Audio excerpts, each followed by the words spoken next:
Ni kwamba mimi watu ninawashauri tuokoke, afu tuache ukacha. Maana ukachero ni mwingi sana wapi? Ngulelo.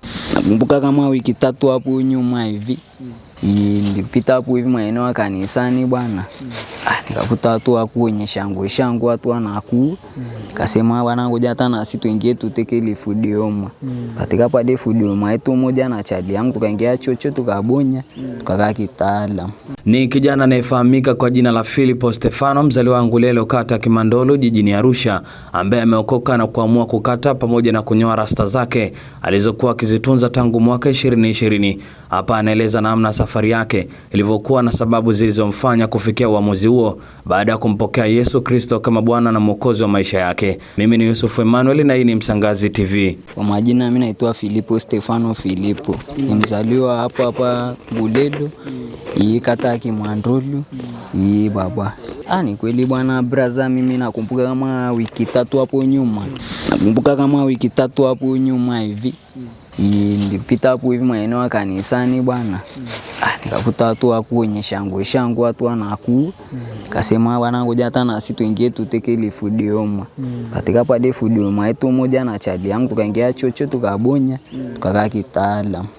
Tulivyotoka hapo hivi tukaja tukakutana na mama mchungaji hapo hivi. Akatambia vijana wangu nyinyi ni watu wakubwa nyinyi. Nyinyi ni watu wakubwa, ngambia kiaje. Kwa kuwa ile akili amunde. Tukaona ni ukuruga, mama atakuwa anaturushia tuendelee kuenjoy. Tukaendelea kulipa kula mavitu. Baadaye sasa kuna roho tu wa Mungu akaniingilia. Niambia hebu msikilize pale mama kitu alikuwa anawashauri. Kabidi niwaambie mwachali mtendeni kwa ule mama pale. Tukaenda bwana, tukakaa pale, akamalizana na viongozi wote waliokuja pale. Akakaa na sisi chini sasa. Tukiwa wangapi? 3. Tuambia bwana, nyinyi ni vijana wazuri sana na mna muonekano mzuri na ni mwanasambui. Kwa nini msitoe hizo na mlizoweka huko kichwani? Yani rasta. Nikikumbuka bwana, diwani alitupa mchongo wa laki akatuambia na wapeni laki, mtoe hizo nywele ili mwesma. Tukakataa kabisa. Na mmoja wapo nilikuwa ni mimi na alinipoint. Nikamwambia bwana Faza, mimi siwezi toa hizo nywele, ni kitu ninachokipenda. Akaniambia basi kama huwezi kutoa ziwe tu ziwe safi. Na akaniambia vua ile bareti nilikuwa nimevaa. Akaziona akaniambia ziwe safi. Nikasema basi poa. Lakini sasa mama alivoka na sisi chini akatushauri hivi kwa hivi. Tukaelewa.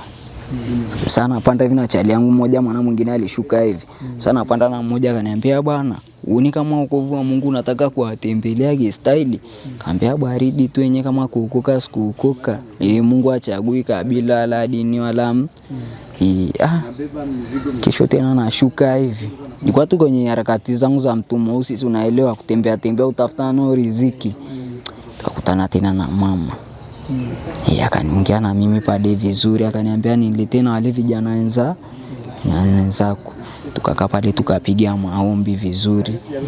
Tulivyopiga maombi tukamaliza, mama akasema sasa niiteni watu kwa kinyozi. Bila hata mia ile laki yenyewe tulikuwa tunaona kama soki tu.